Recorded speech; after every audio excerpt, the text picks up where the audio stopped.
Lucho, Fabio. Bueno, acá yo hice mi cuadro conceptual, abarcando varios contenidos que vimos durante el año y los que están en las unidades. ¿Sí? Bueno, yo tomé como término central el niño como sujeto de derecho, que es básicamente en lo que nos basamos o lo que quisimos entender en la cátedra de política. ¿Sí? Bueno, voy a partir de educación, que es, lo vimos según los términos de Freire, que es la praxis para cambiar el mundo enseñando contenidos nuevos, cosas así. Pues el proceso de facilitar el aprendizaje y la adquisición de conocimientos, ¿sí?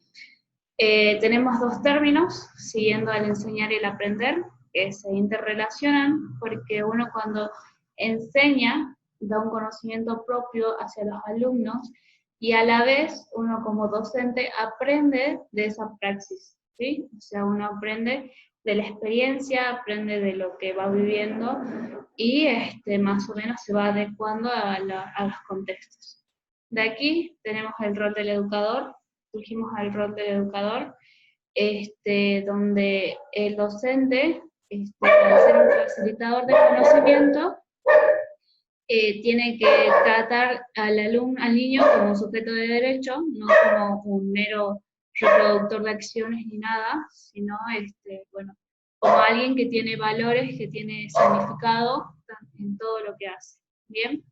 De aquí, bueno, hablamos de la formación constante, que el docente tiene que estar en un constante, aparte del profesorado, por ejemplo, aprender constantemente para poder adaptarse a las diferentes situaciones que se le presenten. ¿Sí? Ya sea, por ejemplo, que te toque trabajar en una escuela rural o que te toque en un ambiente bastante complejo, ¿sí? Tanto en lo social como económico. Bien, de aquí surgimos al que el docente en esa formación constante tiene que conocer tanto la política como las políticas educativas, ¿sí? Política, actividad es la actividad que hacen los que gobiernan, ¿sí? El Estado, y las políticas educativas serían leyes y normas que esos mismos que gobiernan facilitan para que se produzca un buen proceso de educación.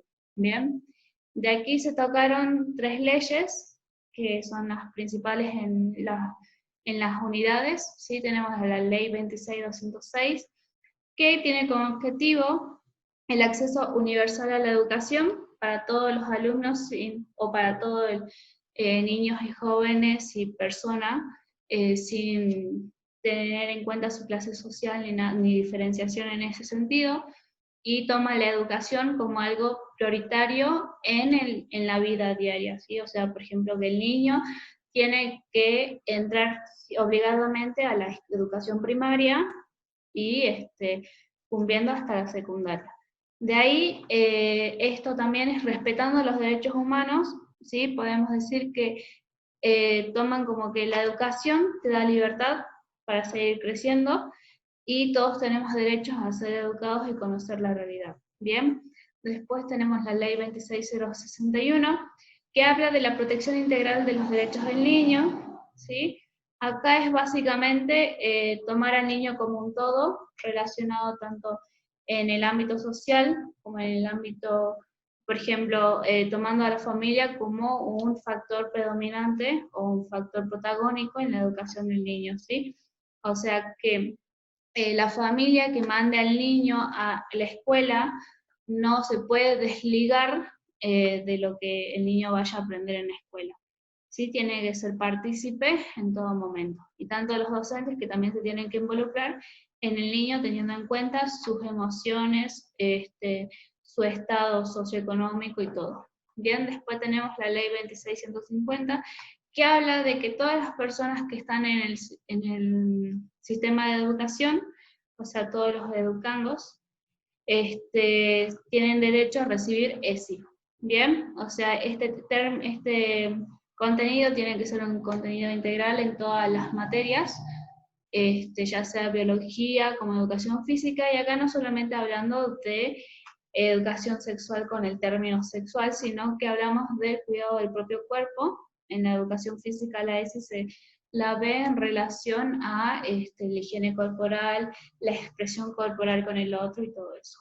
Bien, volviendo a la formación constante, hablamos de los proyectos educativos, ¿sí? Que el docente tiene que saber plantear un proyecto educativo. Para esto, primero se identifica un problema, una oportunidad, una necesidad, ¿sí? Se desarrolla una posible solución, se plantea, después se realiza el proyecto en sí, cómo sería el proyecto escrito, se lo presenta a las autoridades que son necesarios, y después se realiza la culminación donde se lleva a cabo ese proyecto. Bien, de aquí, bueno, pudimos ver varias situaciones de proyecto en lo que es un foro o debate, donde, bueno, acá podemos ver que se involucran los paradigmas. Tenemos surgiendo de que el niño como sujeto de derecho, aparece el paradigma donde el niño se vuelve un partícipe activo de la educación, ¿sí? O sea, sería como el ser principal de la educación, y el docente pasa a tomar un papel no activo o no protagónico del mismo, solamente somos ayudantes que guían para que el niño aprenda. Bien, en ese foro de debate se exponen los diferentes paradigmas, tanto el tradicionalista como el nuevo paradigma, sociocrítico, y bueno, se exponen las diferentes ideas y diferentes experiencias. Tuvimos 3 situaciones de foro en la cátedra, que fueron el foro interno, el foro interuniversitario y el foro virtual de la UCASAL. En el foro interno, yo con mi compañera planteamos los modos de jugar en familia, que era básicamente llevarlo al niño, sacarlo de su zona de confort, teniendo en cuenta de que se encuentra en contexto de pandemia, o sea, encierro.